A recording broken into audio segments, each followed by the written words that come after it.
Terima kasih. Assalamualaikum warahmatullahi wabarakatuh. Waalaikumsalam warahmatullahi wabarakatuh. Dalam konteks tanah haram tadi yang dijelaskan oleh Ustadz, ada yang saya mau tanyakan terkait dengan apa itu tai burung.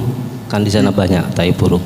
Itu hukumnya najis apa enggak najis, Ustadz? Terima kasih. Assalamualaikum warahmatullahi wabarakatuh. Waalaikumsalam warahmatullahi wabarakatuh. Sekalian sama Pak Agus. Bismillahirrahmanirrahim. Assalamualaikum warahmatullahi wabarakatuh. Waalaikumsalam warahmatullahi wabarakatuh. Izin tanya Ustadz, tadi dalam banyak ayat itu dimulai dari wa idza ja'alna wa idza qala Ibrahim, kemudian dan wa idza itu yang lainnya. Tadi yang saya dengar itu Ustadz memberikan terjemahan atau arti wa idza qala Ibrahimu, dan ingatlah Ibrahim berkata.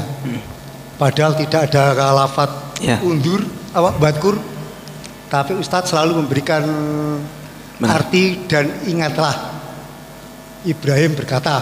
Iya. Padahal tidak ada lafaz badkur misalnya. Benar. Ya, terima kasih. Bismillah. Pertanyaan pertama, apakah kotoran burung yang ada di tanah haram itu najis atau tidak? Begitu Pak Nggi? Maka ini masuk ke dalam ranah fikih, yang bukan hanya di dalam tanah haram saja. Kan kotoran burung nggak cuma di tanah haram, Pak, ada di luar tanah haram juga. Jadi konteksnya bukan hanya di dalam tanah haram, tapi juga di luar tanah haram. Apakah kotoran burung itu hal yang najis ataukah tidak?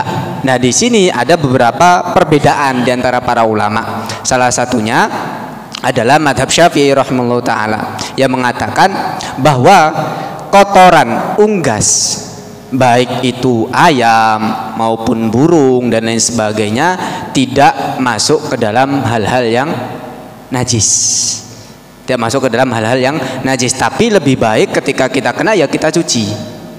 Adapun ketika sudah kering nih, misalkan dikena kotoran burung nggak sadar, besoknya baru tahu kotorannya sudah kering, maka nggak perlu kita cuci, tapi cuma kita kerik saja, insya Allah nggak mengapa. Jadi bukan hanya di dalam tanah haram, bukannya dalam tanah haram. Karena mungkin bapaknya pernah umroh pagi, alhamdulillah pernah umroh, dan di sana seperti yang kami jelaskan kemarin, burung itu nggak takut, gitu betul Pak.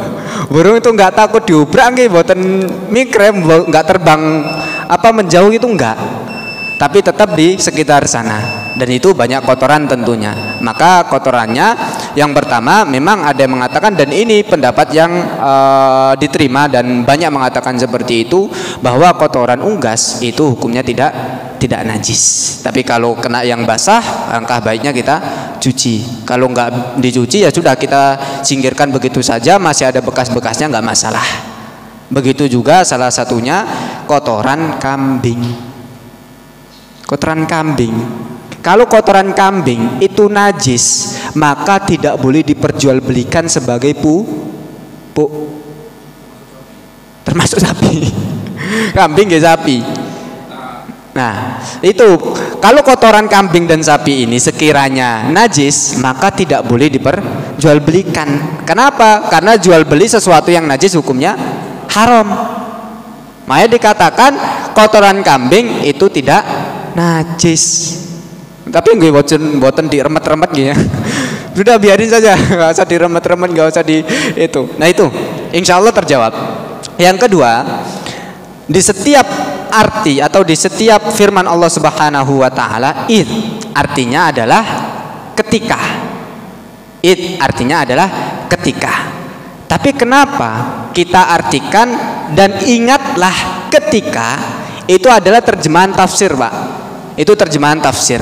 Setiap kali Allah Subhanahu wa taala membicarakan tentang sebuah kejadian dan diawali dengan id, maka Allah Subhanahu wa taala memerintahkan kepada kita bukan hanya untuk mendengar, tapi mengingat-ingat, merenungi bahwasanya kejadian tersebut itu ada hikmahnya. ingatlah ketika.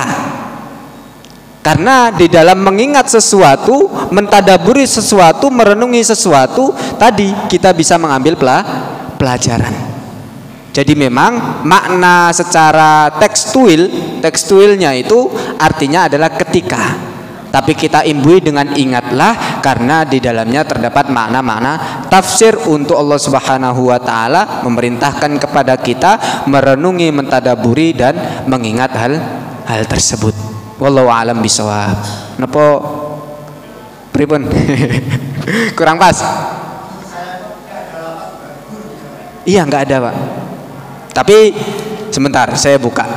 Biasanya disebutkan oleh Ibnu Katsir rahimahullah taala. Di ayat yang pertama kali menyebutkan wa'id adalah ketika Allah Subhanahu wa taala berfirman tentang kisahnya siapa? Nabi Adam alaihissalatu wassalam. Wa id qala rabbuka lil malaika ay wadhkur ya Muhammad, ay wadhkur ya Muhammad, dan ingatlah ya Muhammad, sebutkanlah ya Muhammad. Di sini dinaskan oleh Ibnu Katsir rahimahullah taala. Jadi ada muqaddar di situ, hal yang tersembunyi yang memang ulama-ulama tafsir yang sudah hafal banyak ayat, sudah hafal banyak hadis, bahkan sanad keilmuannya sampai para sahabat itu semuanya mengatakan wadhkur, sebutkanlah, ingatlah. Jadi kita artikan dan ingatlah ketika. Wallahu a'lam bishawab.